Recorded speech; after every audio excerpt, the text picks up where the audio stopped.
நடப்பிக்கிற அவருடைய தீர்மானத்தின்படியே நாங்கள் முன்குறிக்கப்பட்டு கிறிஸ்துவுக்குள் அவருடைய சுதந்திரர் ஆகும்படி தெரிந்து கொள்ளப்பட்டோம். ஆமென், அல்லேலூயா. தமது சித்தத்தின் ஆலோசனைக்கு தக்கதாக, அவருடைய சித்தத்தின் ஆலோசனைக்கு தக்கதாக நம்ம வாழ்க்கையில நிறைய காரியங்களை நம்ம செய்யும்படி ஆசைப்படுகிறோம், பிரயாசப்படுகிறோம். ஆனா நம்ம நினைக்கிறபடி அது என்ன செய்கிறது இல்ல, நடக்கிறதே இல்ல. ஒண்ணு மட்டும் புரிஞ்சுக்கோங்க, நம்மளை அழைச்ச தேவன், நம்மளை படைச்ச தெய்வம், நம்மளை முன்குறித்த தெய்வம், நம்மளை ரட்சித்த தேவன், அவருடைய இரத்தத்தினால கழுவுன தேவனுக்கு ஒரு நோக்கம் உண்டு நம்மளை குறித்து. இங்க இருக்கிற ஒவ்வொருத்தர் மேலையும் தேவ சித்தம்னு ஒண்ணு இருக்கு. அந்த சித்தத்தின் ஆலோசனைக்கு தக்கதாக நம்மளை என்ன செய்வாரா, நடத்துவார். எல்லாவற்றையும் நடப்பிக்கிற அவருடைய தீர்மானத்தின்படியே. சிஸ்டர், நான் இப்படி நினைக்கிறேன், என் கணவர் இப்படி இருக்கணும்னு நினைக்கிறேன், ஆனா அவர் அப்படி இல்லையே. சோர்ந்து போகாதீங்க. என் பிள்ளை இப்படி இருக்கணும்னு நினைக்கிறேன், ஆனா அவன் அப்படி இல்லையே. நான் ஜோமனி என்ன பண்ணேன், ஆண்டவரை தேடி என்ன பண்ணேன், அப்படி பேசாதீங்க. ஆண்டவர் இன்றைக்கு உங்களை என்னை பார்த்து சொல்லுகிற காரியம் என்னன்னா, என் மகளே, என் மகனே, நான் என் சித்தத்தின் ஆலோசனைக்கு தக்கதாக எல்லாவற்றையும் நடப்பிக்கிற அவருடைய தீர்மானத்தின்படியே. நம்ம வாழ்க்கையில நம்ம நினைக்காத காரியம் நம்ம வாழ்க்கையில நடந்திருக்குங்க. ரொம்ப வருஷத்துக்கு முன்னாடி நம்ம ஒரு காரியத்துக்காக ஜெபம் இருப்போம், அது அந்த நாட்கள்ல நடந்திருக்காது, அதை நம்ம மறந்தே போயிருப்போம். அவ்வளவுதான், அது நடக்காதுங்கிற முடிவுக்கு வந்து அதை விட்டு விலகி இருப்போம், அதை மறந்திருப்போம். ஆனா அது இந்த நாட்கள் என்ன செய்யப்படும், நிறைவேற்றப்படும்.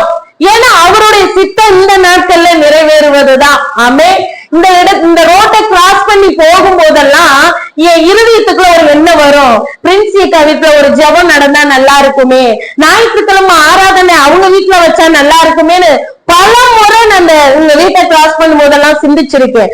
இப்படி அடிக்கடி இந்த உணர்வு வந்ததுனால நான் ஒரு நாள் அவங்கள்ட்ட நேரடியா கேட்டேன், எனக்கு அடிக்கடி உங்க வீட்டுல ஆராதனை சண்டே சர்வீஸ் நடத்தணுங்கிறது போல எனக்கு ஏவப்படுறேன், உணர்த்தப்படுறேன், உங்க வீட்டுல நடத்துவோமான்னு கேட்டதுக்கு அந்த சகோதரி சொன்ன ஒரு வார்த்தை, நடத்தலாம், ஆனா எங்க அப்பா என்ன செய்ய மாட்டாங்க, அதுக்கு பெர்மிஷன் கொடுக்க மாட்டாங்க, பிரேயர் நடத்த அனுமதிக்க மாட்டாங்க அப்படின்னு அவங்க சொன்னாங்க. ஆனா அன்னைக்கு தேவ சித்தம் என்னன்னு எனக்கு தெரியல. ஆனா இன்னைக்கு அதே சகோதரி வீட்டுல அப்பாவுடைய அனுமதியோடு ஞாயிற்றுக்கிழமை சண்டே சர்வீஸ் இந்த இடத்துக்கு வந்தா நம்ம என்ன பண்றோம், ப்ராப்பரா ஒழுங்கா நேர்த்தியா சண்டே சர்வீஸும் சரி, உபவாச ஜெபமும் சரி, திருவிருந்து ஆராதனை மாதந்தோறும் சரி, ஒழுங்கும் கிரயமுமாக இந்த வீட்டுக்கு வந்துட்டு தான் என்ன செய்யப்பட்டது, நடத்தப்பட்டது. ஆமென், அல்லேலூயா. அவருடைய சித்தம், அந்த சித்தத்திற்கு ஏற்றார் போல அவருடைய ஆலோசனை, அவருடைய தீர்மானம். அன்றைக்கு அந்த சகோதரியும் ஒத்துக்கிறல, அவங்க அப்பா பெர்மிஷனும் கொடுக்கல. ஆனா ஏற்ற நேரமும் காலமும் வரும் பொழுது இதே வீட்டுல ஞாயிற்றுக்கிழமை ஜெபம், ஞாயிற்றுக்கிழமை திருவிருந்து, ஞாயிற்றுக்கிழமை எல்லா ஜெபமும் தடை இல்லாம இந்த இடத்துல என்ன செய்யப்படுகிறது, நடத்தப்படுகிறது. ஆமென், அல்லேலூயா. இது போல உங்க வாழ்க்கையில உங்களுடைய தனிப்பட்ட விஷயமா இருக்கலாம், அல்லது வேலை காரியமா இருக்கலாம், குடும்ப காரியமா இருக்கலாம். நீங்க நினைச்சது நினைச்ச நேரத்துல நடக்கலைன்னு வருத்தப்படாதீங்க. அது தேவ சித்தமா இருக்குமே. ஆனால் அந்த காரியம் உங்க வாழ்க்கையில நடப்பது தேவ சித்தம்னா, உங்க காரியத்துல அது நிறைவேறுவது தேவ சித்தம்னா, ஆண்டவர் அவருடைய தீர்மானத்தின்படியே, அவருடைய ஆலோசனையின்படியே, அவருடைய தயவுள்ள சித்தத்தின்படியே இயேசுவின் நாமத்தினால அந்த காரியத்தை அவர் ஏற்ற காலத்துல நிறைவேற்றுவாராக. ஆமென், அல்லேலூயா. சோர்ந்து போக வேண்டாம். உங்களுக்கு ஒரு ஞானம் வேணும். நான் தேவ தயவுள்ள சித்தத்தின்படி அவருடைய பிள்ளையா மாற்றி இருக்கிறார். தேவ தயவுள்ள சித்தத்தின்படி அவருடைய இரத்தத்தினால கழுவி பரிசுத்தத்துக்கு பங்குள்ளவராக மாற்றி இருக்கிறார். அப்ப என் வாழ்க்கையில எல்லாமே தேவனுடைய தீர்மானத்தின்படி, பரம தகப்பனுடைய சித்தத்தின்படிதான் நடத்தப்படும் என்பதை நாம் உணர்ந்து அதுல தெளிவுள்ளவர்களா இருப்போமே. ஆனால் நம்ம வாழ்க்கையில வருகிற பிரச்சனையை, போராட்டத்தை, துன்பத்தை, வேதனையை, பலவீனத்தை பார்த்து நம்ம என்ன செய்ய மாட்டோம், பயப்படவே மாட்டோம். பவுலுடைய வாழ்க்கையில தயவுள்ள சித்தம், தேவனுடைய தீர்மானம் என்னன்னா ராயனுக்கு முன்பாக நிற்க வேண்டும். அப்படி போகும்போது கப்பல் சேதத்துல தப்பிச்சு கரையேறாங்க. அவருடைய அந்த குளிர் காயறதுக்காக விறகு வச்சு அனல் மூட்டும் பொழுது அத்தனை பேர் விறகு எடுத்து போறாங்க. அந்த விரியம் பாம்பு மற்ற யாரையுமே கடிக்கல. தேவ சித்தத்தின்படி, அவருடைய தயவுள்ள சித்தத்தின்படி, தீர்மானத்தின்படி அந்த ரோமாவரிக்கு போக இருக்கிற அந்த பவுலுடைய கையை என்ன செஞ்சிருச்சான்? அனல் கொண்ட உடனே அந்த விரியம் பாம்பு கடிச்சிருச்சான். அப்ப அங்க இருந்த எல்லாருமே ஐயோ இவனுக்கு விதி முடிஞ்சவனுக்கு தான் விரியம் கிடைக்கும் சொல்லுவாங்க. கப்பல் சேதத்துல தப்பி வந்து இவனுக்கு விதி முடியுதே, இவன் என்ன பாவம் செஞ்சானோ எல்லாரும் பேசுறாங்க. ஆனா தேவ சித்தம் என்ன தெரியுமா? அவர் ராயனுக்கு முன்பாக நிற்கணும். நான் ஒண்ணு சொல்லட்டுமா? ஆண்டவர் உங்க குடும்பமா ரட்சிப்புக்குள்ள நடத்தி குடும்பமா தேவ சமூகத்துல நிறுத்துவது அவருடைய சித்தமா இருந்துச்சுன்னா இயேசுவின் நாமத்துல நான் சொல்றேன், எந்த தடைகளும் அதை தடை செய்ய முடியாது. அவர் குறித்த நேரத்துல எப்பேற்பட்ட மனதை உடையவர்களை மாற்றுவதற்கு அவருக்கு என்ன உண்டு? வல்லமை உண்டு. பவுல கடிச்ச உடனே, விரியம் கடிச்சவங்க யாரும் கிடைக்க மாட்டாங்க. ஆனா அவர் ஒரு பூச்சியை தட்டி விடுவது போல அந்த பாம்பு என்ன செஞ்சாரா? தட்டி விட்டுட்டு தேவ சித்தத்தின்படி ராயனுக்கு முன்பாக போய் நின்றார். நான் விசுவாசிக்கிறேன், என்னுடைய வாழ்க்கையில அடித்த புயல், காற்று, சூறாவளி என்னை அழிக்கும்படி வந்தாலும் தேவ சித்தம் என்னவோ, அவருடைய தீர்மானம் என்னவோ, அவருடைய திட்டம் என்னவோ, அந்த தீர்மானத்தின்படி திட்டத்தின்படி தேவன் என்னை அற்புதமாக நடத்துகிறார். ஆமே.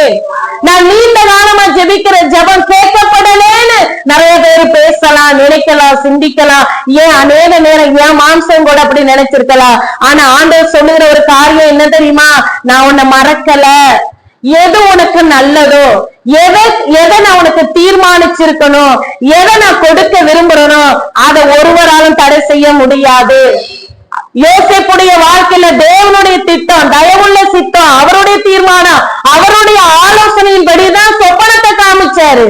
ஆனா அதை அழிக்கும்படி, அந்த சூழ்நிலையை மாற்றும்படி, அந்த தரிசனத்தை ஒன்றுமில்லாமல் ஆக்கும்படிக்கு சகோதரர்கள் யோசேப்பை குழியில தூக்கி போட்டாங்க, விட்டாங்க, அடிமையா விட்டாங்க. ஆனா தேவனுடைய தயவுள்ள சித்தம், அவருடைய தீர்மானம், அவருடைய ஆலோசனையின்படி அவர் சொன்ன, அவர் காண்பித்த சொப்பனத்தை நிறைவேற்றுகிற இடத்துக்கு தேவன் என்ன செய்தார்? கொண்டு போனாருங்க, கொண்டு போனார். அவர் வாழ்க்கையில நடந்த அத்தனை புயல், அத்தனை போராட்டம், அத்தனை நெருக்கத்தையும் பார்க்கும்போது ஆண்டவருக்கு இறக்கம் இல்லையா? ஆண்டவர் யோசிப்பு கிட்ட இப்படி எல்லாம் பேசிட்டு நடக்கிறதெல்லாம் ஆப்போசிட்டா நடக்குது அப்படின்னு யோசிப்பு தேவனுடைய சித்தத்தை விட்டு வழி விலகி போகல. போற பாதையிலே போயிட்டே இருந்தார். அவர் எந்த பாதையில போனாரோ ஆண்டவர் அந்த நெருக்கத்துல நடத்துறாரா, நெருக்கத்திலே போறாரு. ஒடுக்கத்துல நடத்துறாரா, ஒடுக்கத்திலே போறாரு. அவமானத்துல நடத்துறாரா, அவமானத்திலே போறாரு. அந்த பாதையில தான் பரிபூரண தேவ சித்தத்தை தேவன் ஆயத்தம் பண்ணி வச்சிருந்தார். இவர் சிறைச்சாலையில போய் இருக்கணும், அந்த ராஜாவுக்கு ஒரு சொப்பனம் வரணும், அந்த சிறைச்சாலையில அந்த பான பாத்திரக்காரன் இருக்கணும். அந்த அவருடைய பிளான், ஆண்டவருடைய பிளான பாத்தீங்களா? அடிமையா விற்கும் போது இந்த பிளான மனசுல வச்சுதான் என்ன செஞ்சிருக்கிறாரு? போத்திபாருடைய வீட்டுக்கு கொண்டு போயிருக்காரு. அந்த தேவ சித்தத்தை வச்சுதான் என்ன செஞ்சிருக்கிறாரு?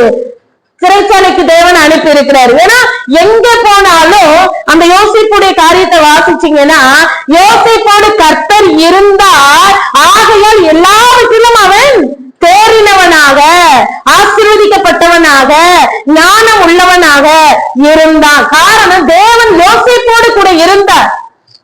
சிறைச்சாலையில இருக்கும் போது யோசேப்போடு யார் இருந்தது? ஏன் இருந்தாருன்னா அவருடைய தயவுள்ள சித்தத்தை நிறைவேற்றும்படியாக நெருக்கத்துக்கு மத்தியிலையும், பிரச்சனைகளுக்கு மத்தியிலையும், அவமானங்களுக்கு மத்தியிலையும் யோசேப்பை பலப்படுத்தும்படி, அந்த தேவ சித்தத்தை விட்டு வழிவிலகாம காத்து கொள்ளும்படி கர்த்தருடைய வார்த்தையானது கர்த்தர் அவர் கூட இருந்து அவனை பலப்படுத்தினார். ஆமென், ஹல்லேலூயா. ஆண்டவர் சொன்னபடியே யோசேப்புடைய வாழ்க்கையில என்ன செஞ்சார்? செய்து உங்க வாழ்க்கையில, என் வாழ்க்கையில அவருடைய சித்தம் நிறைவேறணும்னு நீங்க ஜெபிக்கணும். உங்க ஆலோசனை எனக்கு வெளிப்படணும்னு ஜெபிக்கணும். அவருடைய தீர்மானம் என் வாழ்க்கையில நிறைவேறணும் ஜெபிக்கணும். என் கணவர் வாழ்க்கையில என் விருப்பம் இல்ல ஆண்டவரே, உங்க விருப்பம். என் பிள்ளைங்க வாழ்க்கையில என் விருப்பம் இல்ல ஆண்டவரே, உங்க விருப்பம். என் எதிர்காலத்துல ஏன் ஆசை இல்ல ஆண்டவரே, நீங்க தீர்மானிச்சு வச்ச காரியங்கள் என்ன செய்யணும்? நிறைவேறணும். நீங்க ஜெபிங்க. அதாவது தேவனுடைய இருதயத்தை புரிந்து நம்ம ஜெபிக்க வேண்டும். ஆமே. ஒவ்வொரு நாளுமே நான் வீட்டை விட்டு வெளியில போகணும்னாலே இப்ப ஆண்டவர் எனக்கு கற்றுக் கொடுத்து நடத்துகிற காரியம் அப்ப இல்ல, இப்ப நெருக்கத்துக்கு மத்தியில ஆண்டவரை விட்ட வேற வழியிலேன்னு வந்ததுக்கு அப்புறம் அவரை சார்ந்து எப்படி எல்லாம் வாழணுங்கிறத பழக்க வைக்கிறார். எத்தனைதான் நண்பர்கள் எத்தனை உறவுகள் இருந்தாலும் அவர்களை நீ நம்பாத, எல்லாவற்றிற்கும் நான் மட்டும்தான்ங்கிறதுல ஆண்டவர் என்ன செய்யறாரு, தெளிவா